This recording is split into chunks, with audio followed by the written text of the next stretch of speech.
Olá, Vivi Rocha falando aqui.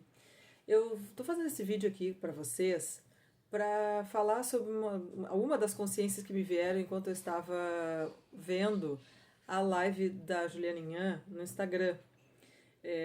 O foco da live foi basicamente essa questão sistêmica, né, constelação familiar e sobre o receber. E ela vai fazer um workshop em São Paulo, agora no próximo final de semana. E eles estavam falando, né? Tava Hélio José, que é um amigo dela, que é constelador também, basicamente sobre o receber, tá? E sobre muitas vezes como a gente tem dificuldade de receber, enfim, né? E o quanto isso é, impacta na nossa vida. Mas uma coisa que me veio, que a constelação familiar também fala, que é sobre o campo de morte. O que é isso? O campo é essa energia toda que está na nossa volta, né? Essa energia onde as coisas se manifestam, onde as coisas se movimentam, ou onde as coisas estão paradas, ou onde as situações que a gente viveu estão ali registradas, né? O campo é essa energia onde nós estamos inseridos. E o campo de morte, ele se manifesta quando nós vivemos lutos. São lutos de vários tipos. Desde o término de relacionamentos amorosos, perda de pessoas queridas, que podem ser pessoas próximas, parentes, como podem ser também amigos muito queridos, a morte de um sonho, algo que a gente estava sonhando muito e que por algum motivo esse sonho se desfez, a perda de um emprego, várias coisas podem nos levar para o campo de morte. Até mesmo honrar a nossa família de alguma forma,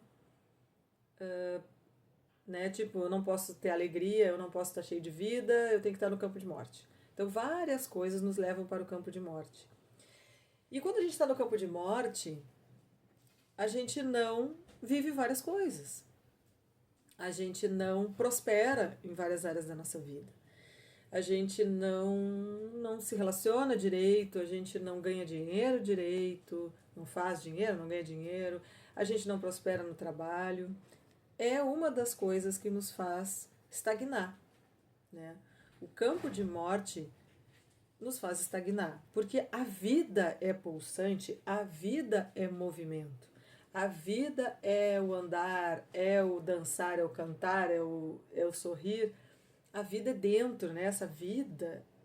E quando a gente se fecha, quando a gente se atrapalha muito na vida, quando a gente não tem esse brilho mais intenso, pode muito ser campo de morte. Quando a gente se isola, quando a gente se. Enfim, né? Ou muitas vezes começam coisas boas e aí a coisa dá para trás. Né? Porque a gente não está se permitindo viver a vida, viver com vida, estamos no campo de morte. Então é muito interessante que a constelação familiar nos traz essa reflexão e nos traz também a possibilidade da gente olhar para isso e da gente viver isso. Eu vi em outros momentos, em constelações que eu fiz, por exemplo, a questão de gêmeos não nascidos, que isso é muito comum.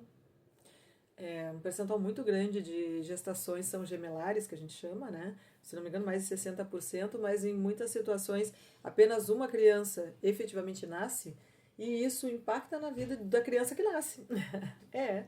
Eu tive uma questão de uma gravidez interrompida, né? Que ela foi uma gravidez na trompa e ela não se desenvolveu.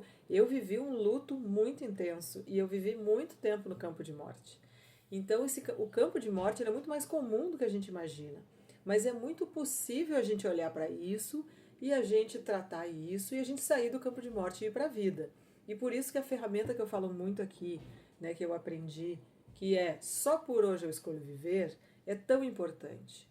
Porque a gente está muito, a gente vive muitas vezes nesse campo de morte e não tem essa noção. A gente acha assim, não, se eu acordei de manhã, estou respirando, estou aqui, eu estou viva, eu estou vivo. Será? Eu já falei sobre isso aqui em algumas outras lives que eu fiz. Será que a gente está realmente vivo? Realmente vivendo? Ou a gente está sobrevivendo? A gente está sobrevivendo, está aqui, né? Então, é muito importante a gente olhar para isso, importante o autoconhecimento para que a gente identifique essas coisas E eu gosto muito de trazer consciências que eu tenho para mim, trazer aqui para vocês, para que seja algum start, para que eu possa ser contribuição de alguma forma. Eu tenho conteúdos aqui no perfil do Instagram, eu tenho conteúdos no YouTube, para que vocês podem acompanhar. Acompanhem, vejam, e eu estou à disposição de vocês também para responder qualquer dúvida que vocês tenham, algum tema que vocês tenham interesse de que eu traga aqui para as minhas consciências, né, para que a gente possa trocar ideia e crescer juntos, certo? O vídeo ficou um pouco mais longo do que eu pretendia, mas enfim, eu queria conversar um pouquinho mais com vocês. Beijinho, um abraço e até a próxima.